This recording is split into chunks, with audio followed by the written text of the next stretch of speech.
Locus here, and here's my take on the super imaginative Chogokin Volume 38 Kikaider 01 and Double Machine from Bandai. So this figure was released in 2007. We do have here a 7-inch scale figure. So for size comparison, we do have an SH Figure Arts Iron Man figure from Bandai. This thing tends to fall off easily. Yeah. So there you go. Iron Man figure. We do have here a 6-inch Stormtrooper from the Black Series Star Wars figure from Hasbro. So there you go. And lastly, we do have a DC collectible Batman figure. There you go. So for the articulation of the figure, is here the head to neck, they are connected through a ball joint, so the figure can tilt. Actually, you can easily remove the head of this figure. I'm not sure if if it's just my figure, but yeah, you can remove this thing easily. So right, so the head here can move upward, and it can move downward.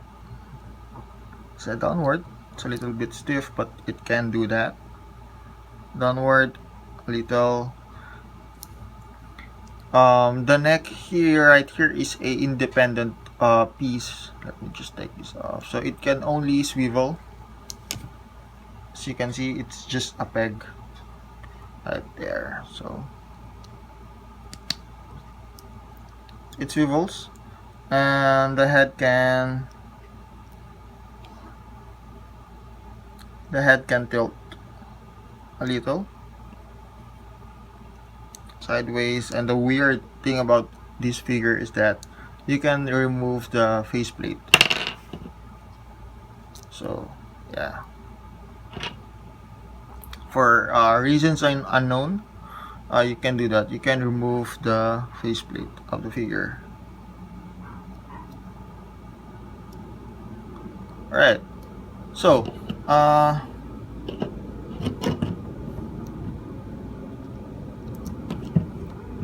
so the shoulders here, the shoulder guards here, they are an independent piece to place together on a ball joint right here. So it gives you this range of motion when you're doing this pose. Is high. It can move freely, rotate. So it has a good range of motion.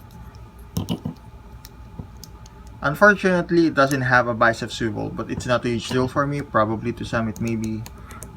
You can do that. A single hinge elbow joint. Alright. Then the wrist is on a ball joint. So this thing here, it kind of hinders it from moving upward, but it's not a huge deal for me as well. So yeah, but it's on a ball joint.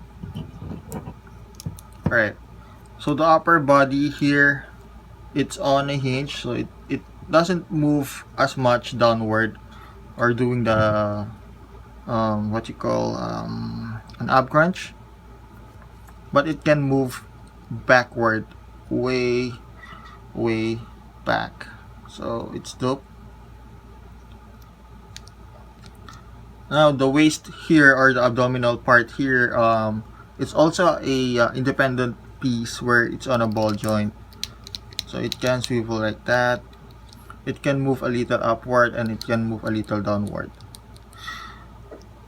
Then the belt and buckles here, it can swivel. As you can see. So it's nice.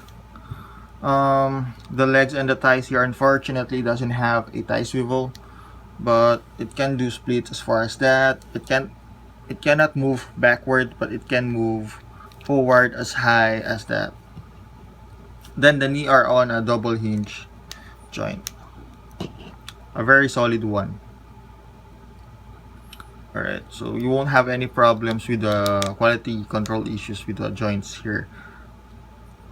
Now for the ankles here, um, it's on a ball joint too, so it can move sideways, it can move upward, it can move downward. The feet it has a toe articulation. I think that's what they call it, so it's nice. Now for the detailing of the figure, it has a very nice detailing and color scheme. As you can see, it's on a reflective red and blue, and a navy bluish. It stands firmly, very nice. As you can see here, it's on a translucent plastic where you can see some detailing, some mechanical stuff going on with the head. And then then the body here, translucent plastic. You can remove this part. There you go.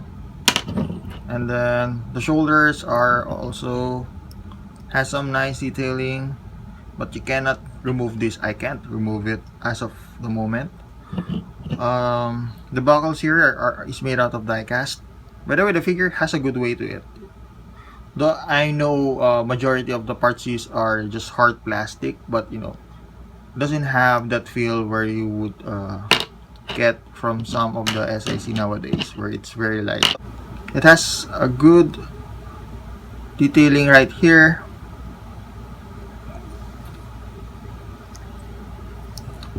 At the back, you can see it. The butt, it has a flat butt. Now this part here, you can remove that as well. So I like it better when it's removed, so you can see the parts. Alright. And in case you don't know, this type of hinge joint is a very unique joint that you would only see on this figure. It's just like the S.I.C Kamen Rider X figure, where the joint system used there is a very unique one that you would only see that on that particular figure. So same goes with this one. So yeah, I just wishing right now that they have thought of this, you know, when they made the hibiki, the faiz, the blade, so because those did came with the crappy joints, but this one, it's a very solid piece. It's a very solid figure. Like I said, it has a good weight to it. One of the best thing about this figure is that this arm right here, so it has a hinge over there where you can do this and then do this. Then there's a slide right here, as you can see. So the hand quickly turns into, or the arm. Oh crap, the head. Yeah, there you go. Yeah, the arm became an instant machine gun. Awesome, badass machine gun. Just hoping it came with a bicep swivel. You can really use that on this one. But yeah, overall it's good. So it came with an awesome machine gun. So there you go. For the accessories of the figure, let's start with this one. It's a trumpet. It's not made out of die cast. I wish it's made out of die cast. So nothing fancy about this one. Just be careful that you might break it because it's made out of plastic. This one is made from plastic as well. Why am I saying it? This is an open splayed hands. As you can see, it has a nice pin abs detail. It's very reflective to light. Very nice. And this one is something to use where you're gonna place the figure on the bike to hold the handle, the handling bar. But I would suggest to use this one rather than this. Well, because of that, so you can remove the figure easily, and you might break the handle if you fail to place the figure appropriately on the bike. So yeah, let's remove this one figure for the moment. So let's focus on the double machine of the bike. So the double machine is a two separate piece being connected with this die-cast connector right here. So yeah, it's a die-cast. So let's start with the double machine here. It has a nice paint apps. It has a good weight to it. You can realize that you can remove this part. It's a translucent plastic. You can see some detailing inside of it, but you can remove it to get a better view of the details inside. So yeah.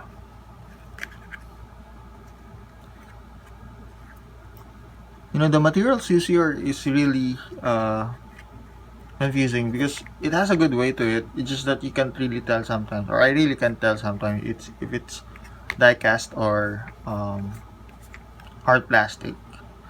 This part here is made out of die cast, so I'm damn sure about it. Yeah. Here it looks like it's made out of die cast, but it's made out of plastic. This part here can be taken out as well. Nice. So the wheel, some parts here below, very nice.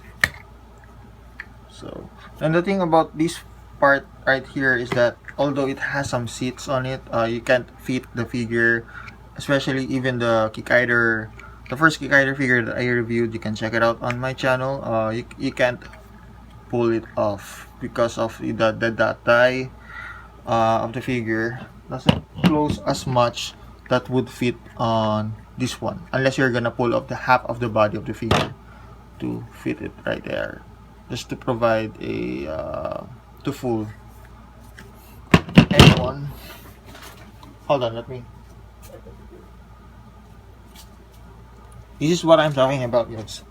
So it won't fit because of the detailing on the tie. I tried so many times, and I might break the groin of the figure. So you can pull this off and pretend that the entire legs are inside of it. So there you go. So yeah,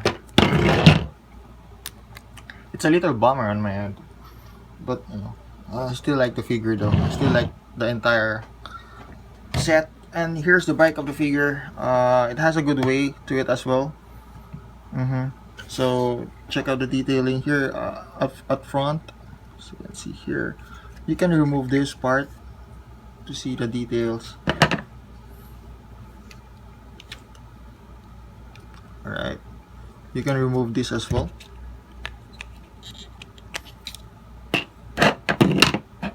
Alright, let's check out the details. Alright.